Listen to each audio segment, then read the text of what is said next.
ఏ సోమరిపోతైనా పర్వతాల మధ్యలో నిశ్శబ్దంగా కూర్చొని ధ్యానం చేయగలడు? మనకు జీవితంలో సవాళ్లు అవసరం.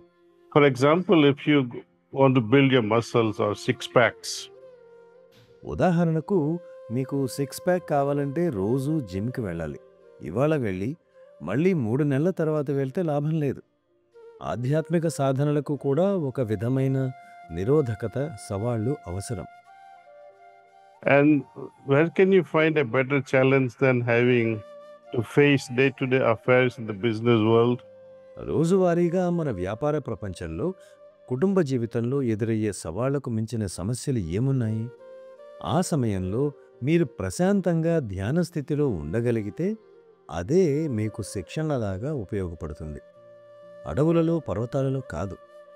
మనం పని ప్రారంభించే ముందు ఉదయమే ధ్యానం చేసినప్పుడు ఏం జరుగుతుంది? నేను కళ్ళు మూసుకొని కొన్ని నిమిషాల సేపు ధ్యానం చేస్తాను. ఒక్కోసారి నేను వెంటనే సమాధి స్థితిలోనికి వెళ్తాను. మరొకప్పుడు నేను సమాధిలోకి వెళ్లేందుకు సమయం పడుతుంది. ఆ సమయంలో మీ ఆలోచనలు ఆ రోజు చేయవలసిన పనుల మీదకు ఒక సినిమాలాగా కదులుతాయి. Runs like a movie in your head. And in that moment, ఆ క్షణంలో మనం ఏం చేయాలి? ఎలా చేయాలి?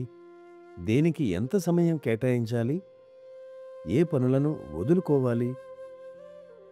అన్నీ మనకు స్పష్టమవుతాయి. దీనివలన ఏది చెయ్యాలో, ఏది వదులుకోవాలో అన్న చాలా విషయాలు మనకు తెలుస్తాయి. అప్పుడు మనకి ఎంతో సమయం ఆదా అవుతుంది. చాలామంది తమకు ధ్యానం చేసేందుకు సమయం లేదంటారు. కానీ మీరు ధ్యానం చేసినప్పుడు మీరు ఎంత సమయం ఆదా చేయగలరో తెలుస్తుంది. మీరు మరింత సమర్థవంతంగా, నిపుణత కలవారిగా తయారవుతారు. Lord Krishna in Gita keeps talking about శ్రీకృష్ణుడు గీతలో యోగః కర్మసు కౌశలం గురించి మాట్లాడతారు. అంటే స్థితప్రజ్ఞునిలా సమతుల్య స్థితిలో ఉన్న యోగ స్థితిలో ఉండి వారు అలాగే ఎన్నో పనులు అద్భుతంగా చేయగలుగుతారు. తొట్రుపాటు లేకుండా నిర్ణయాలు వేగంగా తీసుకోగలుగుతారు. because when you meditate, it's not like thinking. ధ్యానం చేయడం అంటే అది ఆలోచన కాదు, మననము కాదు. విషయాలను 360 డిగ్రీలు దాటి చూడగలగటం. దాన్ని నేను స్త్రీ మేధస్సు అంటాను. చాలా అంతఃప్రజ్ఞ గల మేధస్సు. ధ్యానము ఇంట్యూషన్ని అంటే అంతఃప్రజ్ఞను పెంచుతుంది. That's the biggest gift we can receive through meditation, and it just happens like that. See? అదే ధ్యానం మనకిచ్చే గొప్ప వరం. అది సహజంగానే వస్తుంది. మనం చైతన్య వికాసం గురించి మాట్లాడుకున్నట్లయితే, నేను ఇటీవల బెంగళూరులో ఉన్నప్పుడు ఇండియన్ ఇన్స్టిట్యూట్ ఆఫ్ మేనేజ్మెంట్లో ఈ విషయం గురించి చాలాసేపు చర్చ జరిగింది. నిరవధికంగా అలా జరుగుతూనే ఉన్నప్పటికీ ఎవ్వరూ అక్కడ నుంచి కదల్లేదు. ఒక 2 గంటల పాటు అది అలా సాగింది. జీవితం యొక్క ప్రధాన ఉద్దేశం చైతన్య వికాసం. చైతన్యం యొక్క ఒక భాగం ఆలోచన. కానీ మైండ్ యొక్క పని ఆలోచన స్థాయి నుండి వికాసం చెందినప్పుడు ఎక్కడికి వెళ్తుంది? ఆలోచనలకు ఏమవుతుంది? నేను నా ఆలోచనలను నశింపచేస్తున్నానా? కాదు, ఎప్పటికీ కాదు. మీరు మీ ఆలోచనలను అనుభూతి లేదా భావస్థాయికి వికసింపచేస్తున్నారు. అలా మరింత అంతఃప్రజ్ఞ కలిగిన వ్యక్తులుగా మీరు తయారవుతారు.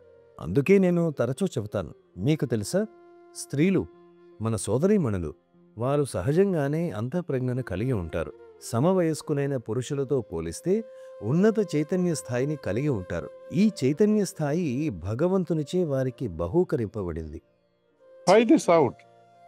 At your own family, you try this out. మీరు ఇంట్లో ప్రయత్నించి చూడండి.